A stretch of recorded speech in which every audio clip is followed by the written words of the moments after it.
Good evening. This is Dennis Donahue. I am Western Growers. I'm the director of Western Growers Center for Innovation and Technology, headquartered in Salinas, California. And I'm delighted to be here with our partners for this year's event, the 8th annual Salinas Valley, this year virtual AgTech Summit. And you'll be hearing from my partner in crime, Clinton Cowden, in just a second. But we're pleased that this year we're actually able to do the event. We weren't able to get together last year, but pleased to move forward this year. And with a topic that we think is really particularly important.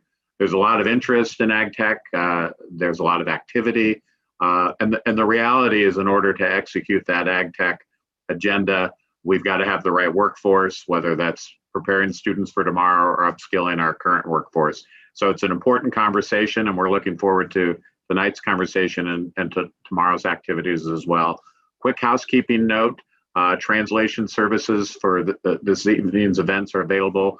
The button on the bottom of the screen, if you'd like to take advantage of that. And with that, I'd like to introduce Clint Cowden, who will help us get started with the first part of this evening's program. Clint? Excellent. Thank you, Dennis.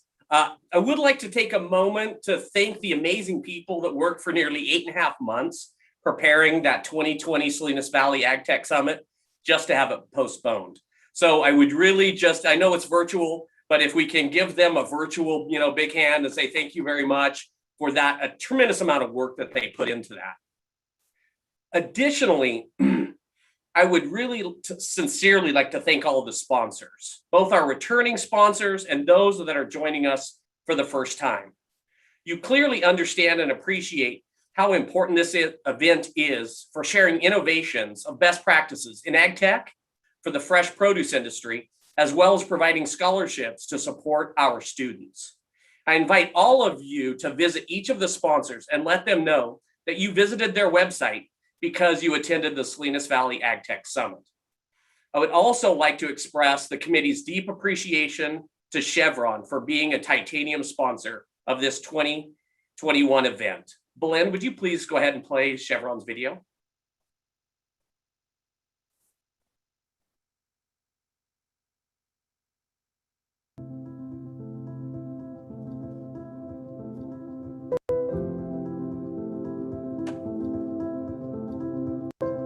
It's only human to strive, to stumble, to weep, to comfort, but also to believe, to reinvent, and push where no one thought possible.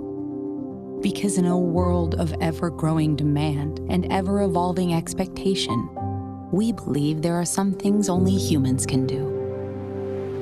Like having the imagination to envision a better future and to make it reality. The passion to be awed by nature and also to protect it. The courage to explore new frontiers and search for a better way. The empathy to recognize our differences and to overcome them. Being human takes energy, and we're using ours to create new solutions to help meet the needs of people on this planet in affordable, reliable, and ever cleaner ways. For 140 years, generations of problem solvers across the globe, with determined ingenuity, shouldering incredible responsibility, relentlessly striving to achieve the impossible. This is our challenge each day, to power the world forward and enable human progress. Only humans can make such a vision a reality. It won't be easy, but it's only human to try.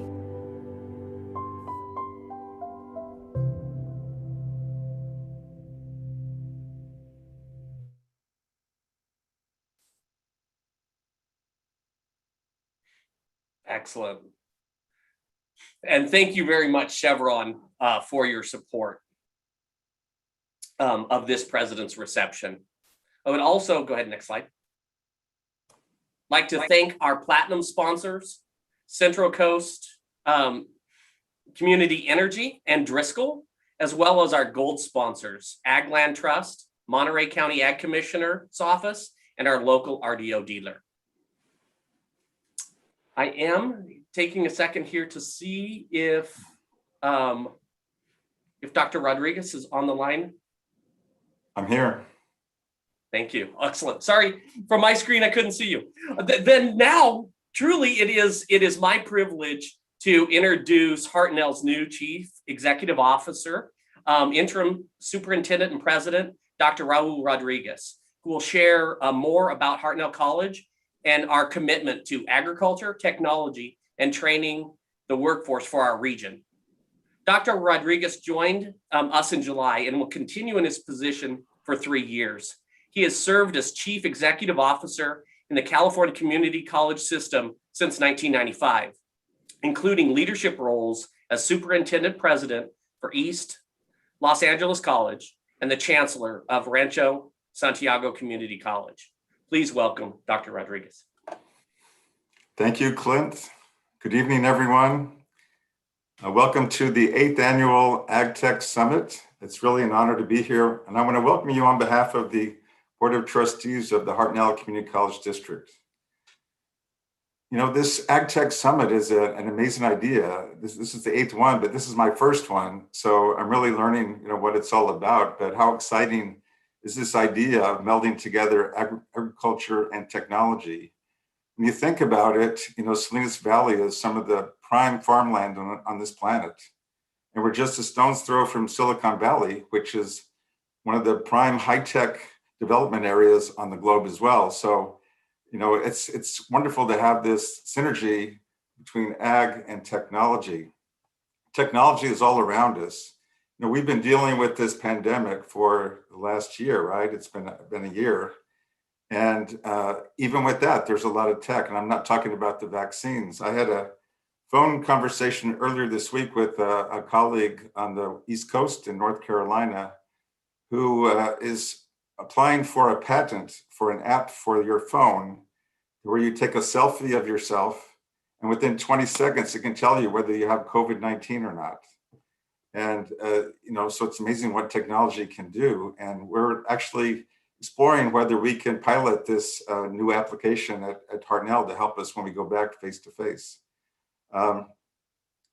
If you bought a car in the last few years, it's different from the cars we used to get in the old days where you could tinker and didn't have that much. It was just, a car. Now, My car has Wi-Fi in it. It has all kinds of high-tech gadgets and software apps. It can tell you if you're going out of your lane. It can tell you if you're going to hit something or somebody comes close to you, or all kinds of things that we never would have thought of before. And I remember somebody remarking that all these large car companies are no longer really car companies. They're really technology companies, because it's not enough just to create a car. You have to have technology in it. And that is so true. And looking at ag is moving in that direction as well. You can just see the future. Visionaries like Steve McShane, who really came up with this idea of the Ag Tech Summit. People who can see, have that vision. I admire them, and you can just see what's happening with ag. And some of our programs at Hartnell are reflecting these changes in ag and how technology is playing a bigger role and will continue to play a bigger role in the future.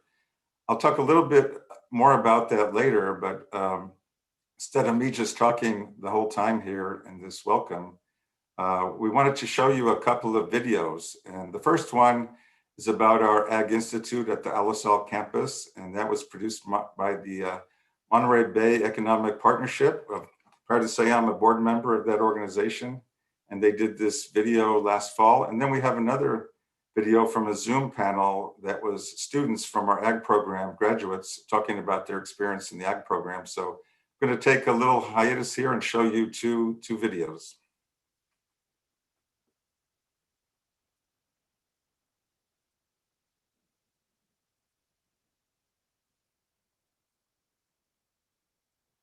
Agriculture, Business, and Technology Institute. My name is Raul Rodriguez, and I'm the Interim Superintendent President at Hartnell College.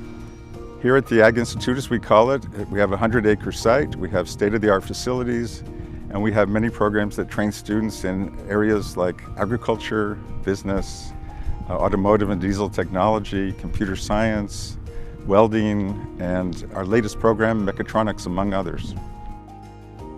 And really the reward of all of this is that we have our students get trained in the knowledge that they need to be successful in the workplace. They get the skills, acquire those skills. But when they get these jobs in local industry, that's really the reward that we're all looking for, and why this center is doing vital work for our community. So with that, I'm going to turn it over to Dean Clint Cowden, who's going to take you on a tour of this facility. Thank you, Dr. Rodriguez. And I'd like to welcome you all to the Center for Advanced Technology here at Hartnell College. My name is Clint Cowden, and I'm the Dean of this campus. I would like to start you here in our Career Prep and Placement Center, as it is one of the last places that our students are going to see before they exit back out into the industry. One of the things that this particular office is here to do is to work with you as industry, finding out those exact needs and those skills that you're looking for in your students. The cornerstone programs of the ABTI Institute are crop production and our ag business programs. We offer Associate of Science and Transfer in both crop production as well as ag business.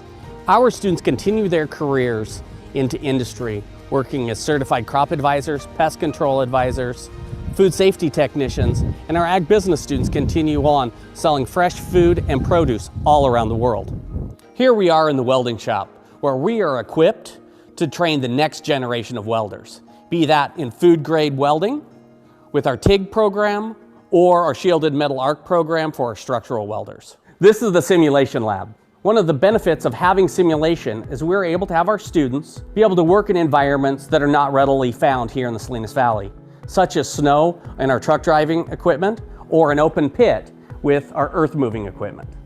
Advanced transportation is where students learn hands-on skills on how to work on automotive, tractors, and diesel equipment.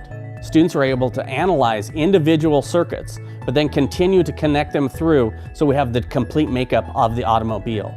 One of the great programs that many of our students are going to start out with is they're going to come through here into one of our maker spaces, and students are going to start to work on programming and robotics. Those students may be in kindergarten all the way through high school. Once those students graduate, many of those students are going to continue on and come here to the Alisal campus, where they're going to be part of our Computer Science in 3 program. That's a program in which students get their bachelor's in computer science in 3 years. The Alisal campus is often referred to as the campus that let us build. It took an entire industry to come together with the knowledge and resources we needed to provide an excellent education opportunity. There's no one better to talk about this public-private partnership than Mr. David Gill. Thank you, Clint.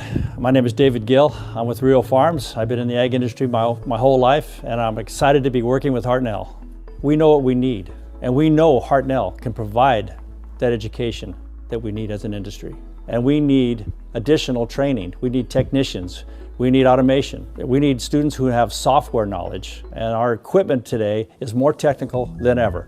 So I think what we're doing here at Hartnell is, we're not only are we investing in the students, we're investing in the industry. The industry is giving the college the curriculum it needs so that the students are going to be able to focus on the right industries and the right training. And I see this going into the future and developing more and more, because the interaction between industry and the school is bringing these classes together and bringing more opportunity for everyone. Welcome back. I hope you enjoyed the tour. If anyone out there would like a tour of the facility, please contact us. We'd be glad to take you on that tour. Thank you.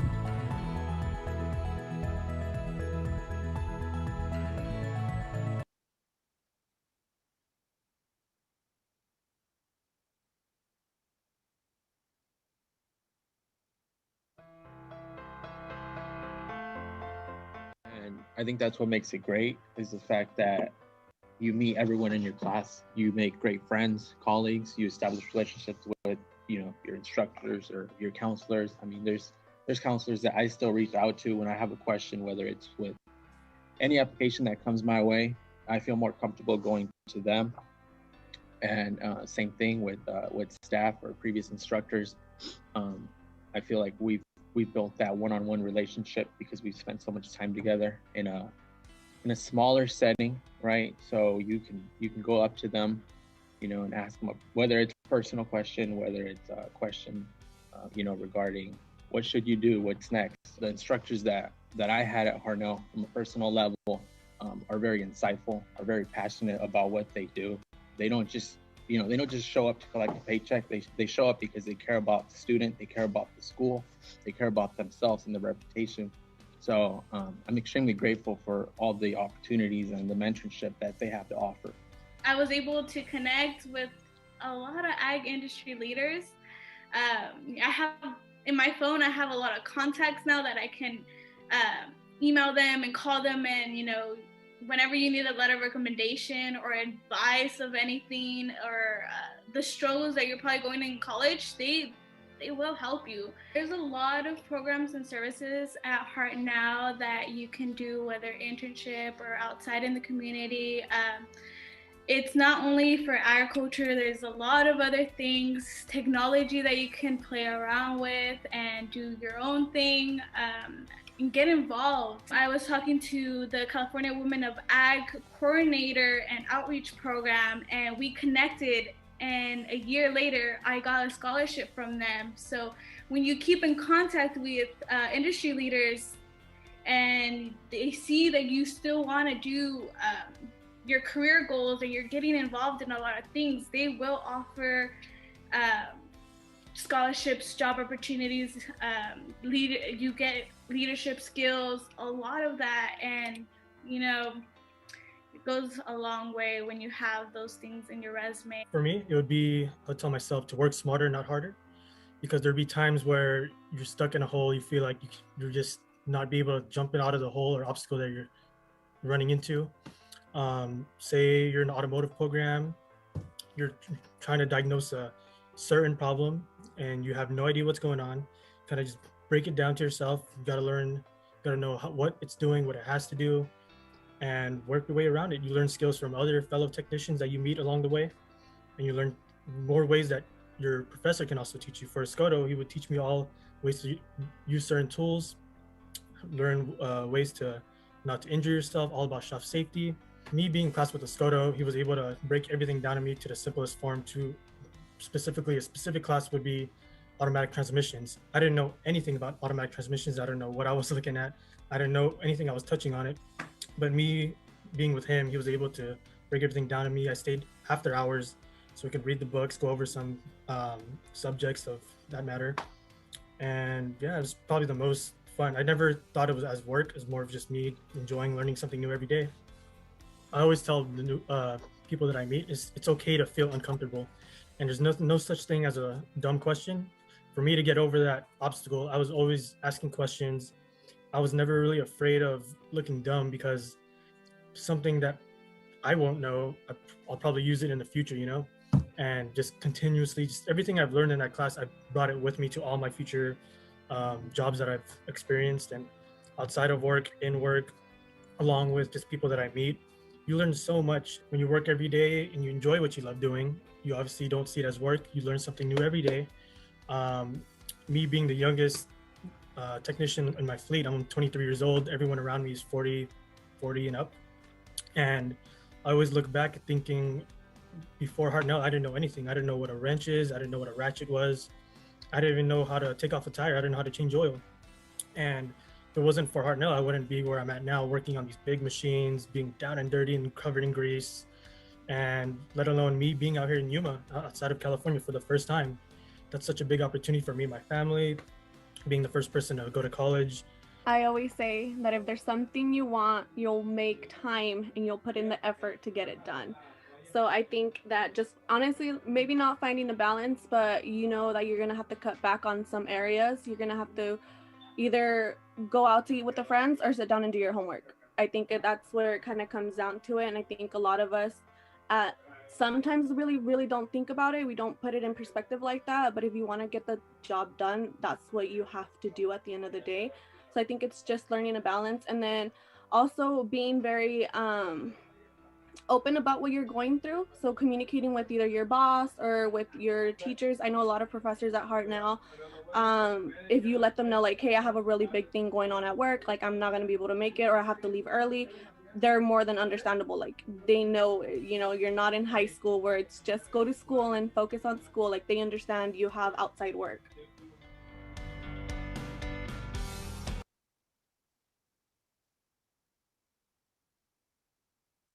Well, we have some great students here at Hartnell, and I want to thank the MBEP organization for producing that first video. And we have a little PowerPoint presentation I was going to go through, but if not, I'll just do a couple of highlights. So I'm not sure if we're going to do that or not. Celia will bring them up right now, Dr. Frederick. Okay.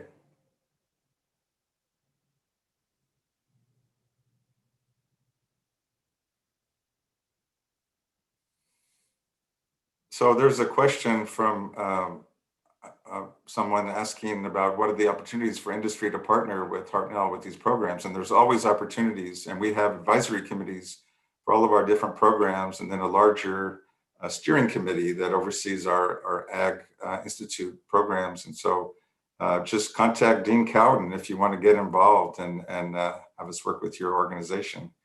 So, you know, KPIs are very important, key performance indicators, and this is how you measure your success. And we've had really, I think, great success here at Hartnell. Our degrees and certificates, as you can see, are going up every year. And same some of the other measures that we could show you, but just wanted to give you an idea that this is important. And this is one of the key measures that we look at. And the next slide, please. So you're probably not familiar with this magazine, this journal called Diverse Issues in Higher Education, but they track a number of different indicators for colleges and universities all across the country. And they cited Hartnell as ranking 5th in the nation for giving agricultural degrees to Latino students, which we're very proud of. And this is very important given our population demographics of the Salinas Valley and the community that we serve. And we certainly want to, you know, for us, Hartnell to be 5th, that is great. And that is good news. And not only for us, but for our students, for our community. So the next slide, please. Oh, internships are something that Hartnell is really, I think, ahead of many other colleges, and that we have a very robust internship program. And what's better than learning by doing? I mean, that really is one of the best ways to learn. And so we also have a number of internships that we provide every year. It slowed this year with the pandemic with the COVID-19, but we're hoping to get back on track and have the number of internships continue to increase. And so I can tell you from personal experience, before I ever came to Hartnell, one of my sons was a student here at Hartnell, and he had an internship, and that has really helped him tremendously in his career and deciding what he wanted to do with the rest of his life. And he got just the most amazing experience. And can't thank Hartnell's internship program enough for that. And there's many other stories like my son who benefited from these internship programs. Next one, please. So we found out with, in partnership with Cal State Monterey Bay, that we were awarded a $300,000 joint research grant. And this is a 2-year grant. And what it will do, it will have our students actually doing research. And what they're going to be working on are diseases that damage crops, and how we can work with the soil and try to mitigate the effects of some of these diseases that farmers are dealing with. So that's an exciting research project that I want to thank CSUMB for partnering with Hartnell, and we're excited about what that's going to lead to for our students, the kind of research opportunities that they're going to have. So the next slide. So as you see, as I mentioned before, with our KPIs, we have a growing number of grads in students in our ag tech program, a growing number of grads, and we highlight them at the graduation ceremony, and they wear these special stoles there that around their neck and identify them as being ag tech grads. And so it's great to see these number of students continue. And the other part of it is they're getting jobs, and that's what it's all about. Is it's not just to give them the skills of our program. We want them to get really good jobs, livable wage jobs, so that they can support a family in the future. So next slide, please. So we have a really great program that Clint mentioned, the computer technology CS3, computer science degree in 3 years, which normally is a 4-year pathway. And so we're copying that model, and CSUMB has developed this program in ag, plant, and soil sciences. And so our ag students typically go to Cal Poly, UC Davis, Fresno State, those kinds of universities. And now with this partnership, this degree pathway with Cal State Monterey Bay, they won't have to go away if they want to study this area. They'll stay right here, go from Hartnell to CSUMB, and get the education they need to develop expertise in this area, and to, again, benefit our local ag community and to add to the skill level of our local workers. Okay, next slide, please.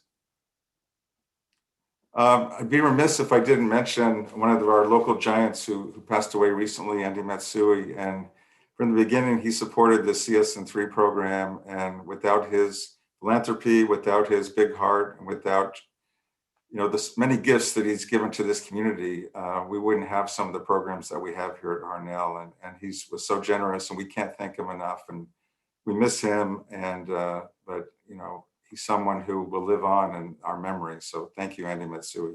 Appreciate it. Next slide. And this is our latest program, Mechatronics, and we've just hired a new full-time faculty member to work with this program. And we are well supported in this program by Taylor Farms, and I want to thank them for their generous support for this Mechatronics program. And this is what we talked about earlier on, this bringing technology into agriculture with robotics, and with a number of other areas with mechanization of different functions. And so this is an exciting program, and I'm sure it's going to grow rapidly over the next few years. And so I think I have 1 or 2 more slides. We can move on. I just wanted to remind you all that we have a King City Education Center. We can move to the next slide. We have a Soledad Education Center, and the next slide, we have a Castroville Education Center, which is still being constructed. And the other 2 are complete, and they have wet and dry science labs. So we'll be able to offer a broader range of courses in King City and Soledad and Castroville, and each one of those locations will have ag programs in them. So students will be able to study ag at these satellite locations. And these are some of the areas, as you see, that will be offered at these sites. So next slide, please. And this is the Alisal campus, and so we're back to where we started, and that's the end of my presentation. Thank you for listening, and I hope you learned something, and I hope that you will continue to work with Hartnell. Thank you so much. Thank you, Dr. Rodriguez. Now it's my pleasure to introduce Miguel Gomez, a 2020 graduate from our Ag Production program here at Hartnell. And now he is continuing his education at CSUMB while being a full-time employee for Taylor.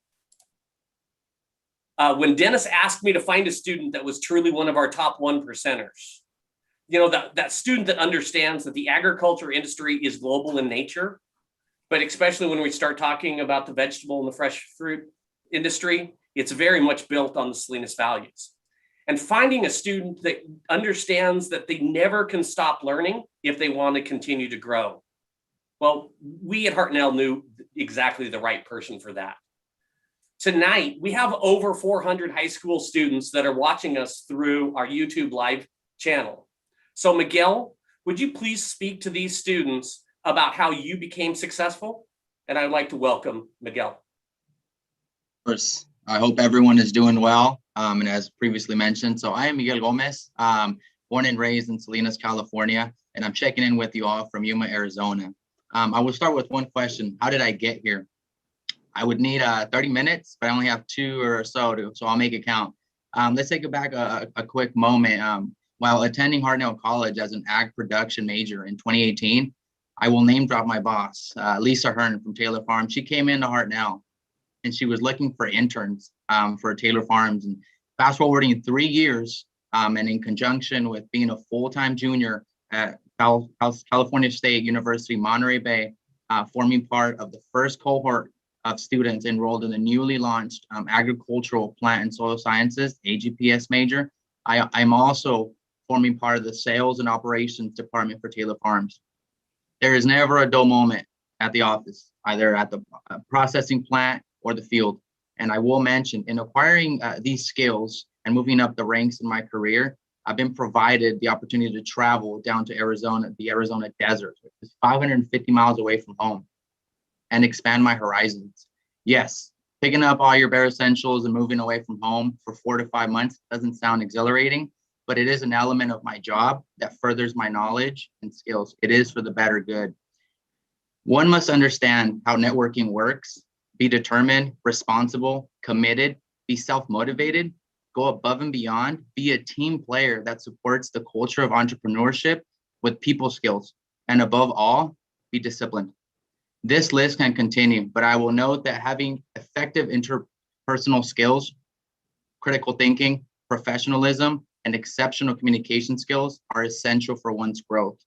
Recently, I was nominated and accepted for the U.S. Department of Agriculture, the USDA 2021 Agricultural Outlook Forum for Future Leaders in Agriculture program, which is a prestigious and competitive program aimed at exposing candidates recognized for their leadership skills to the trends, research, and policy surrounding agriculture today, while offering direct mentoring in different topics related to professional development.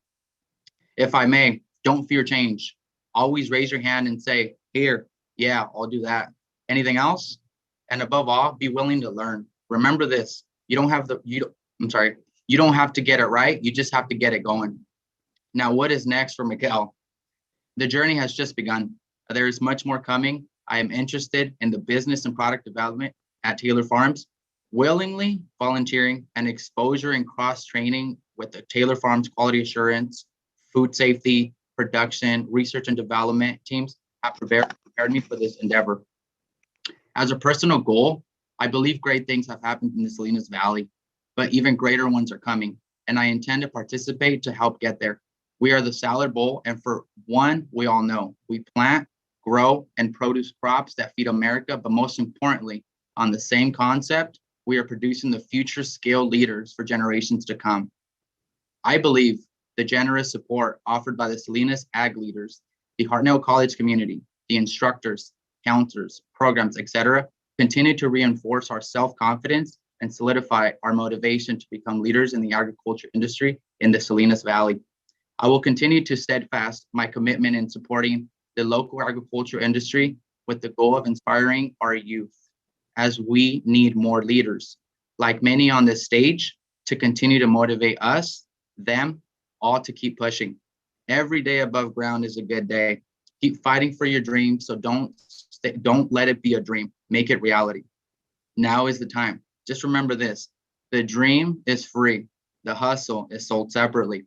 Now, I owe it to myself before giving and caring for others. One must have something to give or provide. Be so committed to your growth that you're willing to say no without guilt and yes without fear. Success is about working hard for what you want and going out there and getting it. And it differs from happiness, which is when you feel thankful for what you have and appreciate it all. Again, I am taking a full credit load while working full time and continue to achieve my short-term goals that will one day soon mount up to the long-term goals. I have a lot to thank Hartnell College, CSUMB, and Taylor Farms for the continuous support in helping me find that balance, that sweet spot. For our audience, please remember, our disadvantages in life are the true superpowers. Thank you all for listening. We all appreciate your time. Miguel, thank you so much. And just if anybody out there thinks that Miguel had an easy life, that's definitely not. This guy is a bootstrap guy all the way. People ask me all the time why I left industry for education. And I think that you can see from Dr. Rodriguez's leadership and Miguel's motivation, how education can truly be addicting. So again, I really want to thank you both. And thank you to our sponsors for tonight's President's Reception. So again, thanking Chevron for this. But now it's time for me to stop talking. And Dennis, the floor is yours. I'm thanks, Clint and Miguel. That I have a sneaky suspicion that your phrase, you don't have to get it right, you just have to get it going. It's going to kind of echo in the months and years to come. And I saw our special guest. I saw her smiling when you said that. So there's a saying that good artists create, great artists steal, and I'm going to steal that phrase. So, and I have a sneaky suspicion she looks innocent and friendly, but she might steal that one too. So anyway, I'm really pleased that the Secretary of the California Department of Food and Ag, I just want to call her to the Secretary of Ag, and she's a great friend, Karen Ross. But I think I have to give you your official props. But Karen, I'm delighted to see you, and I'm delighted you got a chance to see what's going on in the Salinas Valley. And I know students in education is near and dear to your heart. What I'm going to encourage people to do is, if anyone really wants to, because Karen, when you look at your bio on the CDFA page, you've got a past, and old, and it's a great one. And I think besides introducing you and your current responsibility and noting prior to that, you served with the new incoming Secretary of Ag, Secretary Bill Sack, and you're from the Midwest. I noted the part where you describe yourself as a 4-H kid. I just want to say two things before we start visiting. Governor Brown appointed you, and our industry was absolutely delighted when you were reappointed by Governor Newsom. So I think that really speaks to what an important voice you are for California Ag, and how well you're appreciated. And the other thing that really kind of excites me every time I know I'm going to get to visit with you, you're always enthusiastic. You still are excited, passionate, and animated about what you do. And I know what we're going to get ready here to visit about animates you, and it's something you're really passionate about. So Clint, really, I want to thank you and Dr. Rodriguez and Miguel for really putting together a great representation of what's going on here, and a lot of your fellow students that we saw in the videos. I think that's great, Karen. I know you enjoyed that, and I think it also it's just a great roadmap for some of the things we're going to want to talk to. So long-winded, but in terms of an introduction, but welcome virtually to the Alisal campus in Salinas and Hartnell College. Thank you, Dennis. I so appreciate this opportunity, and I am really looking forward to an in-person visit. I've warned everybody I've talked to this week, I get my second shot next week, and then I'm getting out of the Sacramento bubble, and I'm getting out with real people to visit farms and to go to campuses like Hartnell. So thank you. Karen, I'm pretty sure if you're running the show, you qualify as an essential worker. You can come see us. You don't have to wait. I'm sure the good doctor, Dr. Rodriguez, you've got a standing invitation. So we'll be. I see the thumbs up. So you're good to go. Before we kind of launch into this kind of the general conversation about workforce development, education, and all that good stuff. Talk a little bit about California agriculture in general, just kind of for our audience, and create a little bit of a backdrop in terms of as you and I smiled knowingly when we chatted. California can be challenging sometimes, but then agriculture, because it's hard, has its own challenges. Right. But there's also great opportunities. So just no one's more familiar with the state than you are, and the state of agriculture. So talk a little bit about that. And, you heard Miguel and his peers talk about their enthusiasm and interest in careers in ag. What do they got to look forward to, and what do they got to deal with? Well, being an old person, I tell people I wish I were 20 years younger, because honest, Miguel, you and your colleagues, it is such an exciting future. And you touched on that. And I can tell the way you talk, you already know that. So I just want to step back for a minute. It's real easy to talk about the numbers in ag because we've been the #1 production state since the beginning of when USDA kept the records across the country. And it is by leaps and bounds when you just measure us in farm gate value without any of the added value, $50 billion. And the next state is like in the 30s. So we are about high value crops. We are about specialty crops. We are about crops that many do not grow in other states and few other countries. And that is our unique advantage because of the Mediterranean climate, but also because of the innovation of our farmers and our ranchers, that we are the ones that are the home for, 2/3 of our tree nuts and fruits, half of our vegetables. And, right now, Miguel's down there in Yuma, the great Imperial Valley, which in the wintertime, few people until COVID hit, few people really could grasp that the winter vegetable production, the leafy greens, like almost 90% for this country is coming out of that area.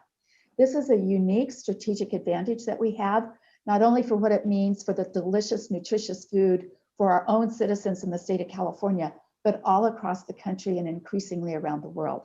And so I was really thrilled to hear just the commentary, because what I would normally talk about has been covered. Agriculture, especially California agriculture, is global in nature. And if we can meet the challenges that our own state presents to us, that our climate change presents to us, that our water challenges present to us, that our food safety compliance issues present to us, if we can solve those here, we are the living laboratory, and we will also continue being the innovative ideas that are exported around the world. We will, as you and I have talked oftentimes, with a very exciting initiative that Western Growers has now for automation of harvesting, and congratulations on that. That's going to generate more custom and specialized manufacturing opportunities where California already has leadership, that we will be able to export that around the world. Because if we do it here, I think, Dennis, you tell me frequently, we're at least 25% of the kinds of crops that you represent at Western Growers, right? Oh, no, double, ×2, Karen, ×2. Well, I was trying to be modest because people think I brag too much about California. No. Well, I'll go ahead and I'll take that off your plate. I'll do the bragging. Yeah, so, part of what is driving entrepreneurship and innovation are the very challenges we're presented. And because we've got the university system, we've got the venture capital, we've got the people who are part of legacy family operations. When you're the 4th and the 5th generation of your family, there's a lot on your shoulders. How do we keep this going? How do we bring in the new talent that we need to make sure that the next 5 generations can also do that? That means we're going to figure it out, even if it's a vexing problem of the day. So I just think about our water and water quality issues today and the need for precision and how we use water, which will improve how we use our nutrients, our fertilizer. That's creating new opportunities to create the next best thing to really help us address that. When we think about coming into compliance with the Sustainable Groundwater Management Act, it's going to be a combination of a lot of new technology, a lot of new modeling and forecasting, a lot more of an integrated approach of thinking, applying the science to the practical in-field opportunities of how we operate.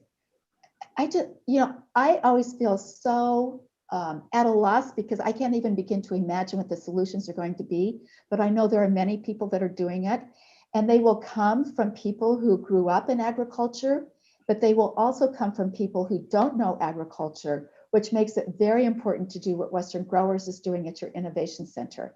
How do we bring those dreamers, those innovators, those inventors together with agriculture to be practical and very solution oriented, given the realities of what's happening in the field or in the packing plant? So, sorry, I got way off track. Except just like, hey, you took a little bit of my stuff, so turnabout's fair play with me. We're even now, right? But I want to pick up on something, and what I want to make sure we also just take a moment to acknowledge the year we've been through and your thoughts on what that's meant for agriculture. And then I kind of want to pick up with something Dr. Rodriguez, in terms of one of his slides and something you just alluded to. Who would have ever connected megatronics in a community college? And that really speaks to it really informs our discussion. In terms of that workforce, and that it's gonna and this is exciting. It's gonna permeate all facets of agriculture, and I think, and I hope it's gonna help us really get more and more people excited about agriculture and what it really represents in the breadth of careers. But before we go into that a little bit, we had a joke. This is probably under the hood stuff Hartnell may not like, but there was a little bit of a discussion of, is this the 8th annual or the 7th annual? Because the 7th annual it didn't get called on account of rain. It got called on account of COVID. And so, but we had it and we paid for it, and our sponsors are supporting us. So we decided it's the 8th annual. Yeah. But having said that, what we do know is between the 7th annual that was scheduled and the 8th annual, it's been a challenging year, to say the least. How's that impacted what you do, your focus, your priorities, ag, and how's the industry fared? Yeah. So it was challenging, and agriculture, because it's a risky business, is already stressful, and the stress levels, I know the stress that I felt that started with, how do we keep our employees safe? Because we're part of the essential workforce. We're out there doing the work to make sure the supply chain keeps moving. And then we got involved in how do we find enough PPE for employees? How do we because I know that was top of mind for everyone. How do we make sure, starting on day number 1 with the executive order, what is critical infrastructure, and making sure, and I was laser focused on, this is what Homeland Security after 9/11 identified as critical infrastructure and who essential workers were. There's no need to try to invent it or create a new formula. That was job number 1. But then how do we make sure that everyone in this food chain can be safe going to work? And the stress of that, and families thinking about, if you go to work, you're not going to bring something back, and vice versa, that those were just very stressful times. And then the suddenness with which we took this extraordinary step of a shutdown to try to flatten the curve so that we could be equipped for the surges that did come. I can't even begin to imagine in so many of the businesses there in the Salinas Valley, when you've got a production line that's all about food service, that's a very different packaging and a very different marketing channel than it is when you're just dealing with the retailers. Food service shutting down. Few people until last year realized that half of the American food dollar is spent outside of the home. And then all of a sudden, people were getting reintroduced to cooking, restaurant delivery, but that did not start for a while. That's one of the innovations that I think will be long lasting. And the most exciting trip of the week or the day was going to the grocery store and trying to figure out when's the safest time to go to my grocery store. And knowing that if I went in the morning, there would be milk, there would be plenty of stuff in the produce aisle. Maybe at the end of the night for that day, it wouldn't be there. Unlike toilet paper, where there were empty shelves for days and days and weeks, we didn't let people down. And we figured out, working with FDA, how could we repurpose some of that food service packaging stuff to get it into retail, and just constant pivoting and adaptation. The early estimates from industry, and this was an early economic impact report, projected back in June that there would be between $5 to $8 billion in loss. I have talked to so many businesses who, because of online delivery, of the surge in retail, that there are some people that actually came out pretty well, but there were tremendous losses. Lettuce is only going to be good for so many days. And if you don't have it picked and shipped, it had to be plowed under if you couldn't get it to a food bank.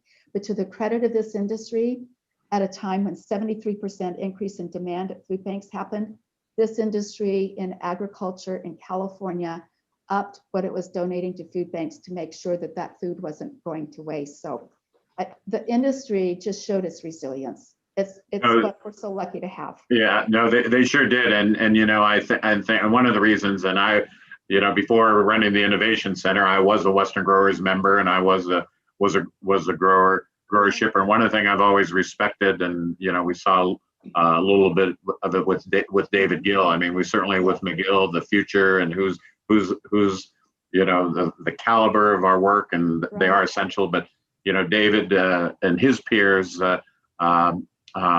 besides being great at farming and production ag, they're great problem solvers. I mean, that's one of the things I've always been kind of impressed with the Western Growers crowd. It's just kind of baked into their DNA to solve problems. It's part of the resiliency you talk about. Yeah, and when you think about it, it's remarkable. It was heads of lettuce, and it was what was it, 20 years ago, a little bit more, that all of a sudden we were doing bagged lettuce, and then we're doing bagged lettuce salad mixes. I mean, when you think about the innovation of new product development and making it more convenient or whatever that's going to be, but what few people can appreciate, I think, is the logistics brilliance of the produce industry. I mean, right there in Salinas, when you think about the timeliness of getting things out of the field, through the plant, all across the country, and how many hours, or around the globe, that's a logistic marvel that I think few people have an appreciation for. That started in ag, and it works really, really well. Well, Miguel's giving you some kudos on that, and I was going to ask you, as you look over the state, and in terms of Monterey County, Santa Cruz County, and having done my tour of duty on a sales desk, San Benito, Monterey County, it's kind of and Christopher Ranch and South Santa Clara County, we're kind of this local trade cluster that really represents that go to market, and I think sometimes we tend to take for granted because we see it every day, and I think all of us here appreciate when in a former life as the mayor, I used to tell everyone we're the fresh nerve center of the planet, and it might have sound like mayoral shtick, but the reality is, oh, by the way, it happens to be true. Because you back it up with reality, right? Yeah. And so, I think your acknowledgement of our role in the industry is terrific, and I think it's important for young people as they prepare for careers in ag. It is a global game. Yep. Someday Miguel may go other places besides Arizona. I bet he does. I can tell he kind of likes doing that travel thing and seeing other ways of doing things, huh, Miguel? That's right. Well, listen, let's launch into what we wanted to visit about, and I think David Gill kind of set it up a little bit in that sense that, and Hartnell's obviously been a great partner, and I think kind of the Salinas ecosystem in terms of a roadmap, but that idea that industry is really informing the needs, and then stepping up the role of industry and education together seems to be at the heart of how do we get that new kind of worker that we're talking about, that brings together new disciplines. As you know, in ag, we're pretty good at kind of cocking an eyebrow, looking somebody over and going, "You're not from around here, are you?" Except we're gonna need some of those people. We're gonna need some of those people to help us, aren't we? So how do you envision, as you look at it? Because I know you've spent a lot of time thinking about preparing tomorrow's workforce, and equally important is upskilling today's workforce and extending productive lives. And that's one of the reasons I get really excited about what Hartnell is doing, because I just think the community colleges in particular are really, really well suited to help us get ready for tomorrow. So how have you kind of looked at all of this? Yeah.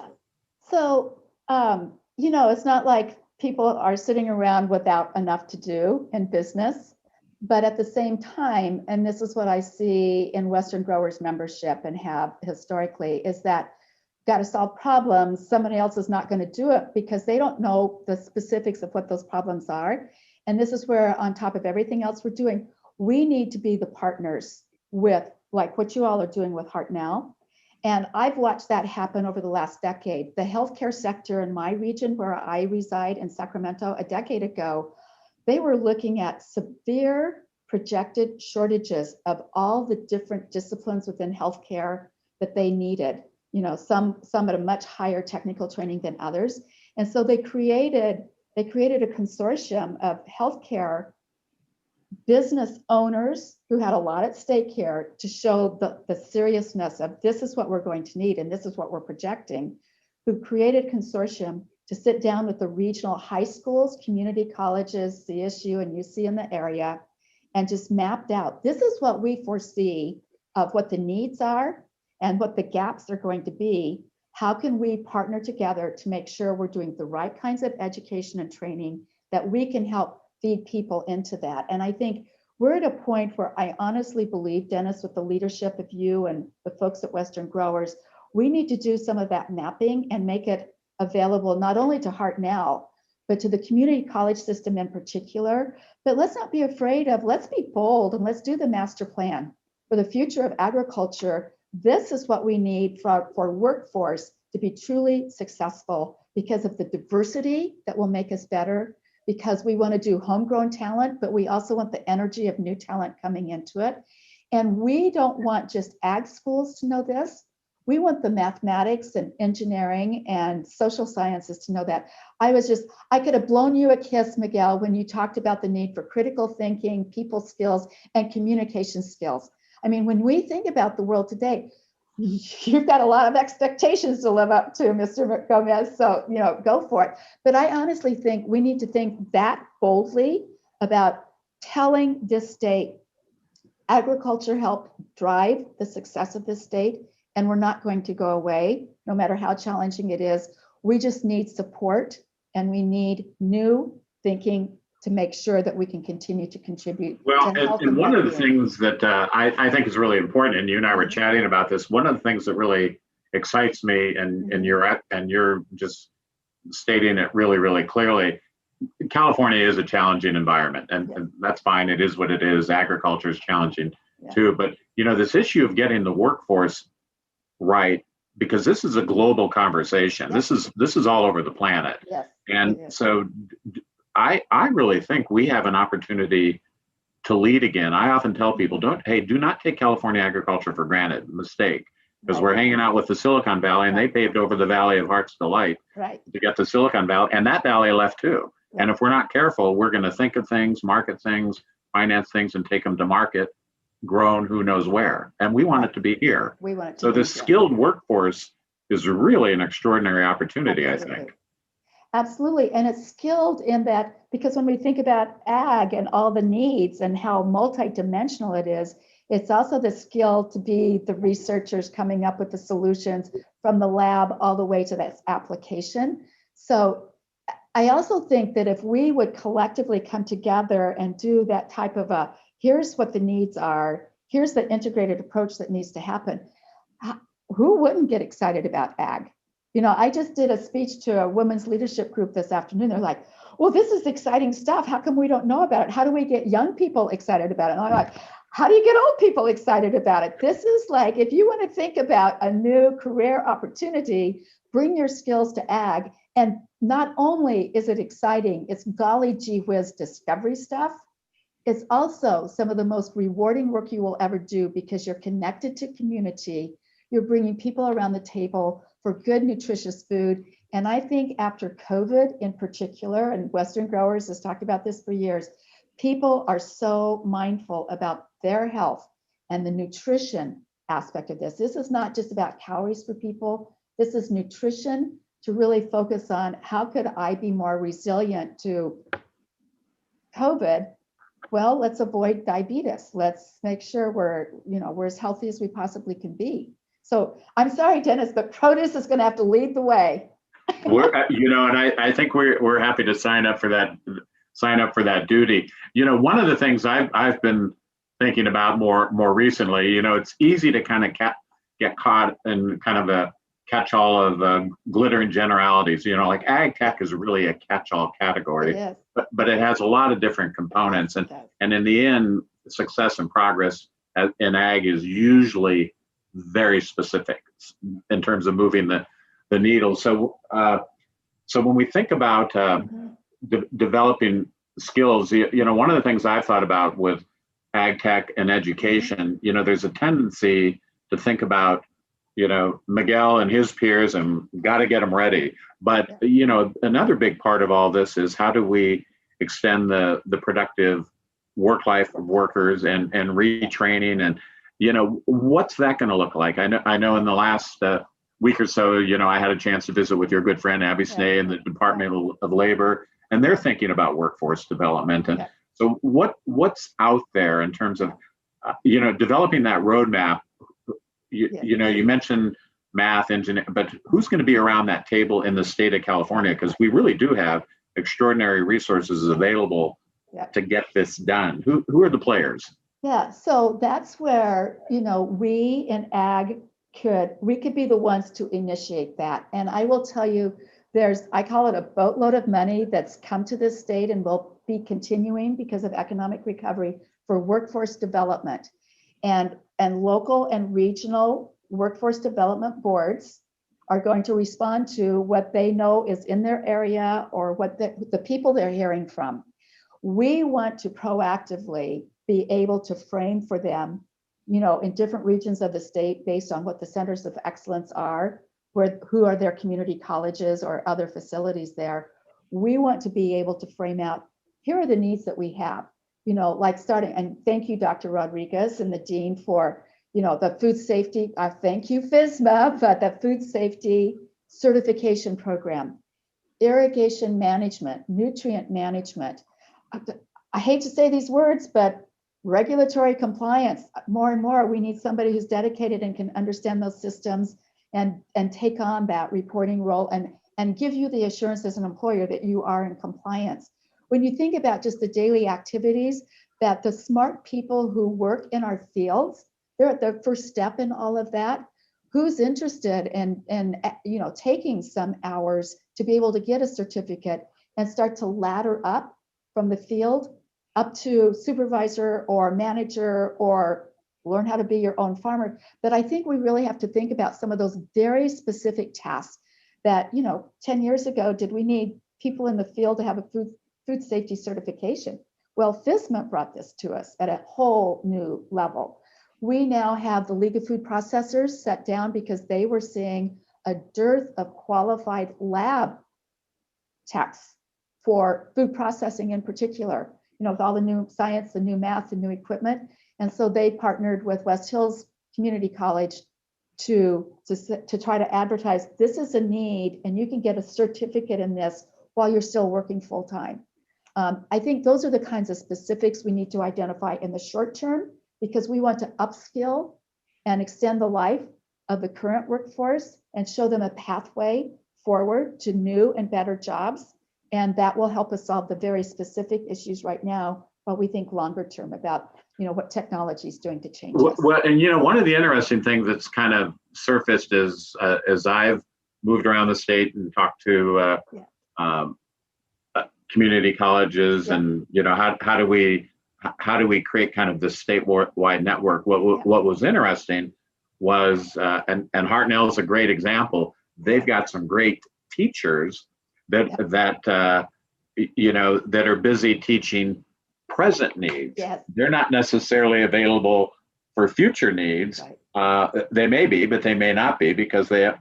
So this idea of, not only do we have to think about students and workers, we're going to have to get some bandwidth around who's going to teach this stuff. And oh, by the way, some of this is going to be more, there's going to be a new technical insert or overlay to all that. So it's really a new group. So part of the ability to execute is, on the teaching side of things. Have you gotten any feedback or given any thought on that? No, I have convened a number of meetings. The community colleges by regions have regional navigators around different sectors. And so ag, environmental sciences, natural resources is one of those. And that's where I was first educated about the need, because everyone's so extended. It's the need for the content, to make the curriculum, to make sure the curriculum is relevant to the actual jobs that we want to upskill for, and then the teaching of that.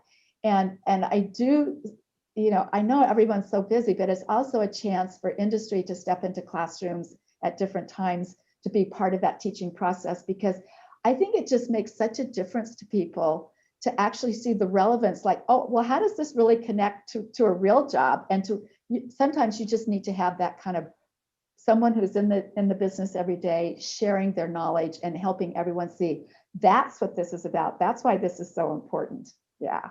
Well, and the other thing is, and you mentioned our global harvest automation initiative around fresh field harvest. With kind of a focus on fresh. It's difficult to just aging workforce, and it's hard to get all the folks you're looking for. But the reality is, we kind of view that as a race against time. And what we're finding out more and more is getting people ready to make those products, service those products. So we can't execute an acceleration strategy without an educated, prepared workforce. And it is interesting, but it seems to me, and then the other thing I've been really struck by, a lot of the entrepreneurial companies can't necessarily find salespeople or a workforce. We have two French robotics companies that came in, decided to locate in Salinas, so that made the economic development. Okay, great, they're going to hire 30 people, but then it was tough to find them, and so that slows down adaptation. And then we've got ag tech folks who I can't necessarily, and they have to keep looking, but how do we find the people to even sell the stuff? So this issue of a knowledgeable workforce just across the board, and it just seems to me education and training is going to be at the heart of all that. It's going to be, and to truly have the kind of economic recovery that the governor wants for all. It's Build Back Better. It's like we can identify the skills that are needed, because we know the opportunities will be there for good jobs. And so now is the time for us to really capitalize on, this is where we're going. These are the skill sets that we need, and marry that with the dollars that are there from workforce development boards to really help make these programs work, and try to move people into these kinds of jobs and see what the opportunities are. It's an exciting time, but it's a little bit intimidating, because if we wait too long, we'll have all that technology and people will say, my job's been displaced, but it's because we were not concurrently investing in workforce development. And that's the thing. We can't wait for it to be done. We have to be investing in workforce development now. Well, I'm sure we've got a great audience signed up for this. So when you're ready to start talking about that roadmap, we'll okay. I'm going to call you. Get those names. No. I'd be disappointed if you didn't.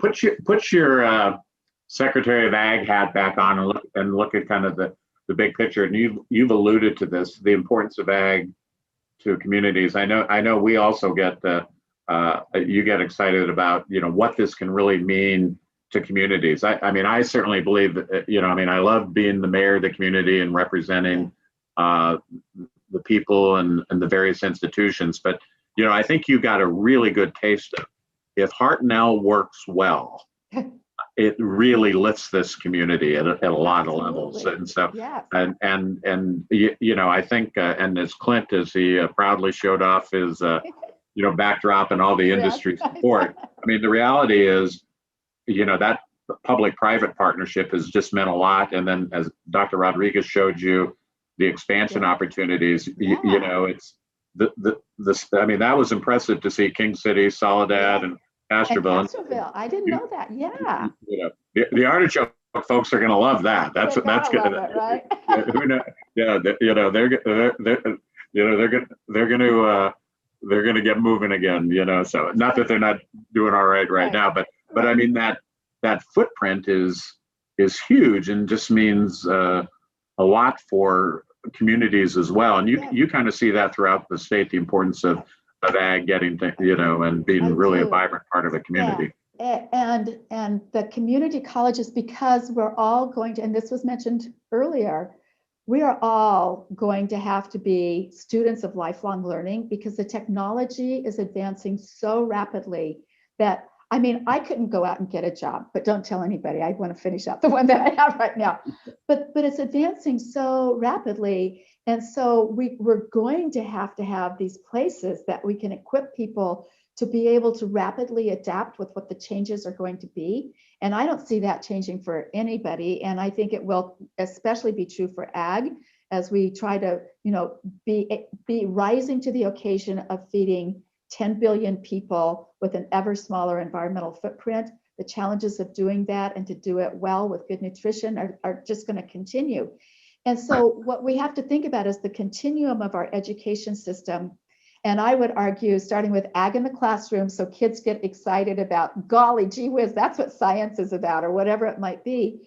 But then just the incredible learning academies that are pathways to careers that start in high school. We had a great program in the state, for about 5 years, and then that grant funding went away. But the students coming out of that, they're ready. Some of them are getting dual certificates. They're graduating from high school and get their associate degree from the community college, and they're getting accepted in Bakersfield to the CSU Bakersfield system. That continuum of learning will also, I think, equip us to rapidly adapt to the changing needs of the industry and the workforce skills that we're going to need to just keep it going.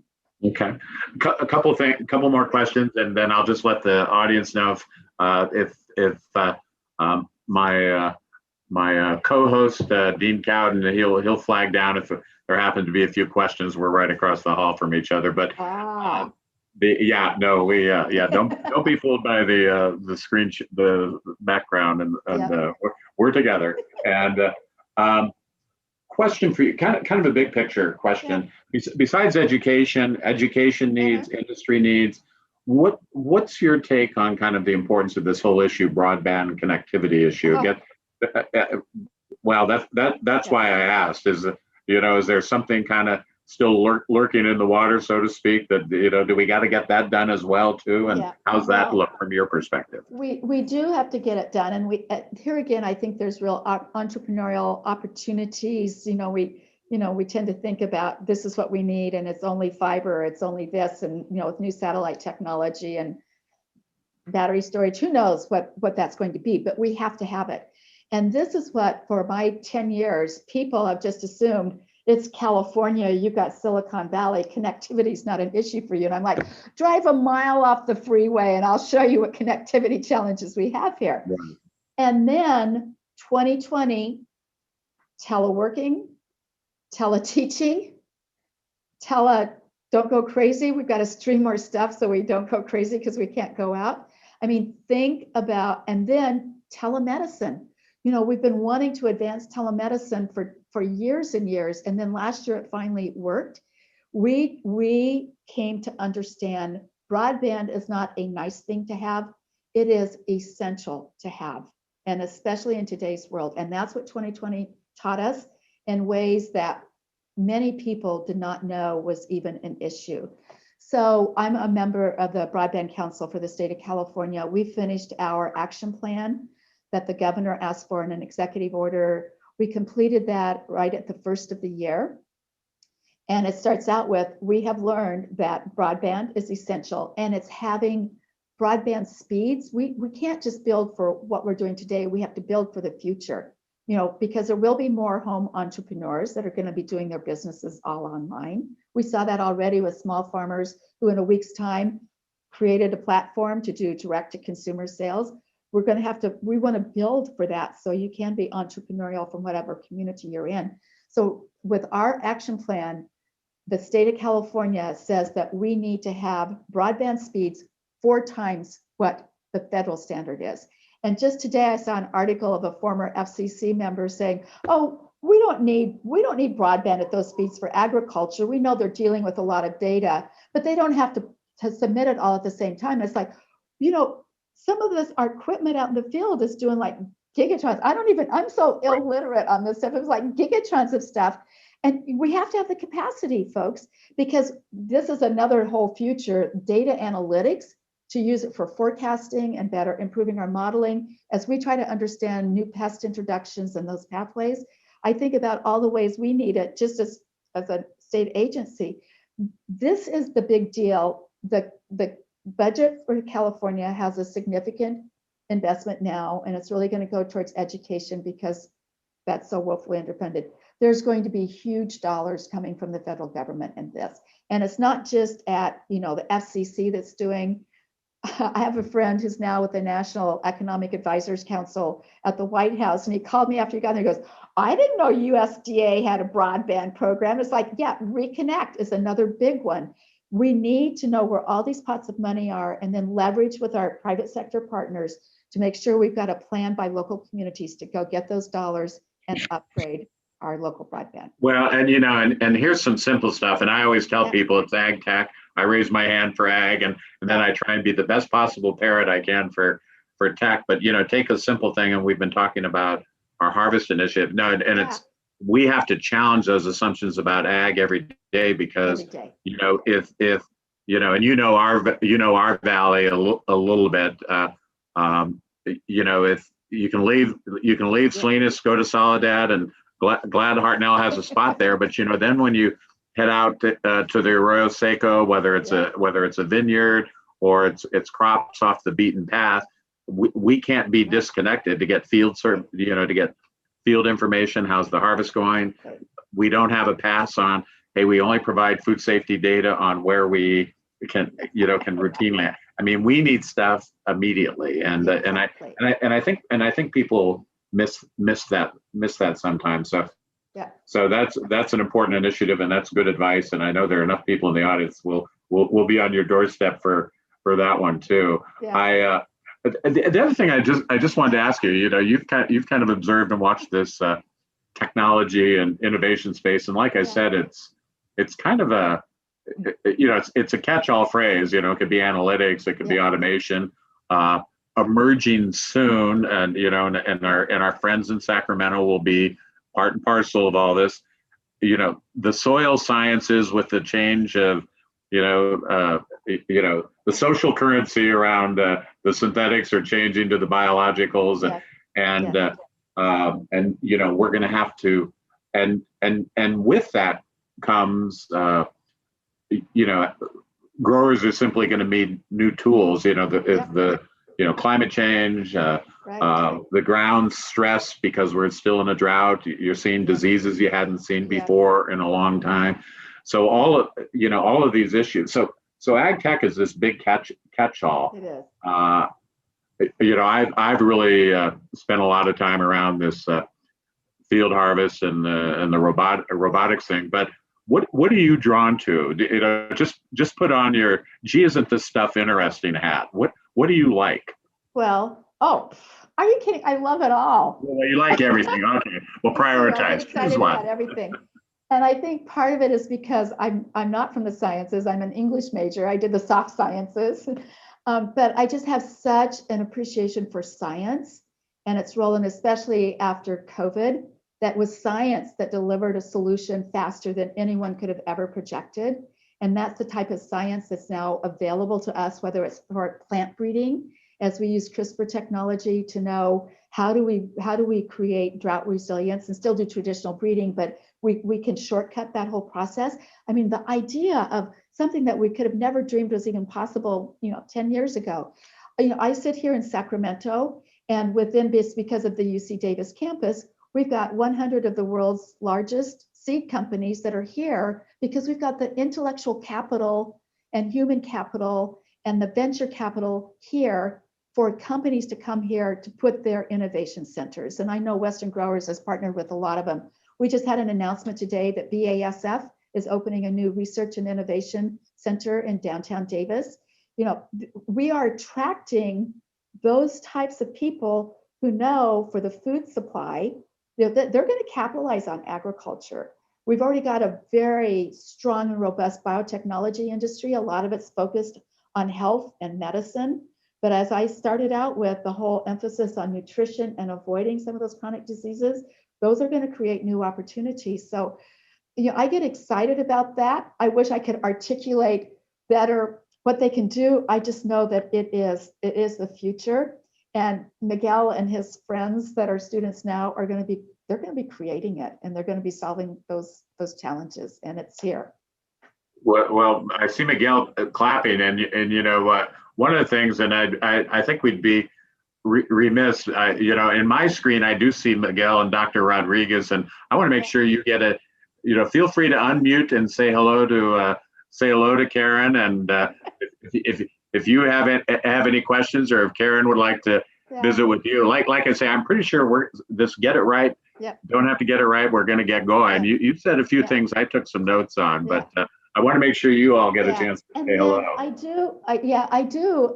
I'm so happy that internships are mentioned as often as they were. Right. And we have come out of how many decades now where I honestly don't feel that people as a society valued folks who work with their hands. And now we're seeing in the trades, how important that kind of skilled labor is, throughout the system. And so there are new apprenticeship opportunities that are also pathways to really well-paid jobs. And so we might want to think about some of that for ag, if there are certain career paths that with, some high school and community college hours, would an apprenticeship really equip them to be, the next leaders and, certain kinds of job skills there? Because internships, we know, are great teaching opportunities. Yeah, no, and that's a great thought. And what I have found, because I've had interns in the past, and sometimes, depending upon what you're having them doing, sometimes it's hard, because you want to help prepare a pathway for students and educate them, but sometimes it's hard to keep everyone busy. But the more technical it is, what I found is there's great receptivity to that. Yeah. And then the other thing, to your point, and I'm like you, I like the job I have, and if I had to know all that stuff that Miguel has to know, it's like, well, I'm not sure I'm ready to go. So there's a great receptiveness to young people because they understand this stuff, so the intern, I think, is an increasingly valuable opportunity for both parties. And that's certainly a good thing. Yeah. So. And we know that we're competing against a lot of other people that are looking because tech, right. They're looking for some of the same things. So the earlier we can make relationships and mentor, hopefully we're also creating excitement. We see the future, and there's be some loyalty that needs to go both ways, right? Yeah. Well, you mentioned, like I said, I looked at your webpage, and you're a 4-H kid, and it is interesting to note, whether it's 4-H, future farmers, that the tech companies have figured out. You've mentioned Davis, and CSUMB, I know, has folks from Facebook and Cal Poly, and kind of the traditional haunts. If we're not careful, we're even going to have to compete for our traditional workforce. And so, because they need to see that this is ag is an exciting place also. Exactly. And I also think, when we have spent a year of dialogue on equity, and that's going to continue to be an issue, the opportunity for diversity and inclusion. I mean, we need that in ag too, because that brings new ideas, new thinking, new perspectives, connects us to new consumers. And so just what Hartnell is doing is like, that's the model. That's really great work. No, it sure is. Doctor, I see you've unmuted. I wanted to jump in. You know, there's been a national debate about the value of higher education. And lots of folks are saying you don't really need to get a degree and it's not that helpful. You're investing all this money and you don't get much out of it. So I was interested in the program that you were mentioning earlier, Karen, about a program where you get a high school diploma and at the same time you get an associate's degree. And so I've worked with those programs in the past, and I'm trying to get one going here at Hartnell so that we would have that type of program where I'm trying to get Salinas Union High School District to partner with us so we could have a high school on Hartnell's campus so we can accelerate that'd be progress awesome. for our high school students, and they can get their associate's degree at the same time they get their high school degree. So we're working on it. We don't have it yet, but we're working on it. That's great. And I think there are people, one of the programs that impressed me when I first heard about this happening, it started at McFarland High School, which had pretty low graduation rates and all. And so they just worked with the parents. They did a lot of nighttime meetings of what did the parents envision for their students.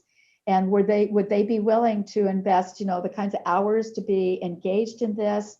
And they bring in the right types of professors. And so then they partnered with City College in Bakersfield. And then that opened up the door for the university, or CSU Bakersfield. So they've started to create that continuum.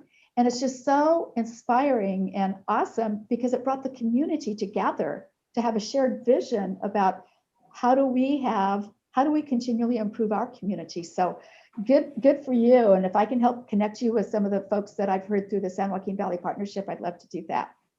Thank you. Appreciate it. Yeah. Good. All right, Karen, I'll see if any questions float in, and we'll give that a minute. But any final thoughts? We're delighted to hear that you're anxious to get out of Sacramento. We of course presume you'll come see us first, but you don't have to. Why wouldn't I come see you first? I agree. We're a destination, so we'll presume that's the case. But until we get you here, any final thoughts or just things that you think we ought to be kind of thinking about just in terms of our conversation? Yeah, I just, I want to be supportive, but I know that the best solutions start locally. But if there is a desire, because we want to connect, more on a statewide basis, because I think that will help us all at our local regions where we can identify those commonalities. So I'm happy to be a convener, a facilitator, a connector. And I know that you had a great conversation with Abby Snay, and like the day after you two talked, I had another friend from the Central Valley who was asking some of the same questions. So I introduced her to Abby, and I said, maybe I should just host a roundtable, and we can do it virtually, or we can do it in a couple different regions, and just talk with someone who's passionate about workforce development, apprenticeships, and creating. It's like helping people who in the past haven't seen a future of hope, see a future of hope because of jobs and skills development. And so I'd be happy to offer that, in my spare time. I'd love to do that. There you go. Well, I think one of the things we really brought out nicely, thanks to you and your input and your ability to look at the big picture, this really is a unique opportunity for California agriculture. It's critical in terms of workforce tomorrow. Communities are preserving our rural communities, and so besides just kind of chewing the just kind of beating it, kind of kicking it around a little bit. I mean, I think there's some strong elements of strategy and tactics and things we ought to think about, and so I know I speak for Hartnell and Clint. I mean, we're really grateful you took the time to visit with us, and I was really excited you joined us for the entire half hour so you could see Hartnell in action, because Western Grow, like you said, I mean, I'm always proud to be associated with Western Growers because Bakersfield's in the mix, and Reedley, but occasionally I can't help but being awfully proud of my hometown. So we're glad we got to show off a little bit. Attaboy, Miguel. Okay. Good man. Okay. And Doctor, thank you for your time. And Karen, it's always great to see you. And hopefully we'll be spending a little more time on this project. Thanks for your time. I'm ready. Good. Thank you. All right. It We'll was a take you real up on honor that. to Thanks, be Karen. included. We appreciate your time. Okay. Bye. Thanks. And we will, so and Clint, I don't know if you're within earshot, but feel free to join us. And Miguel, well done. And I wasn't kidding. Your phrase will get stolen and used frequently. The thing is, when I steal phrases, I do always give credit to who said it. So I'm not that shameless, but that was a good one. I need to be honest. I will not take full credit for that or any credit. I actually stole that from my younger brother Moises. That actually he came up with it. So if you need any advice or ask him where he got it from, talk to Moises. This proves good artists create and great artists steal. Well done. At least you kept it in the family. Good job, Miguel. Thank you. And so thanks for joining us, and Doctor, thanks for a great overview of Hartnell. And Clint, I think that's a wrap. I know you've got to do a few sponsor acknowledgments, and then I think I'm supposed to remind everyone. We've had a great opening night, but we're back tomorrow for a full day. And, tomorrow morning, we just have a real powerhouse set of panels and panelists. And in the morning, we're really going to kind of tee up this concept of a new kind of worker and really kind of work through, what are current issues and challenges from the perspective of our panelists, whether they're growers, entrepreneurs. And then Clint is going to lead a round of how's the education community responding to that. And then we're really excited that we're going to have a panel of industry leaders really underscoring the importance of education. This idea that we've got to get this right in order to take full advantage of what technology can offer the industry. And then in the afternoon, I'm really excited that we're gonna have a really unique session on ag tech. Ag tech is a global game. If you're in, and certainly in the Zoom world we live in, we're talking to people all over the planet about ag tech, and California is the destination.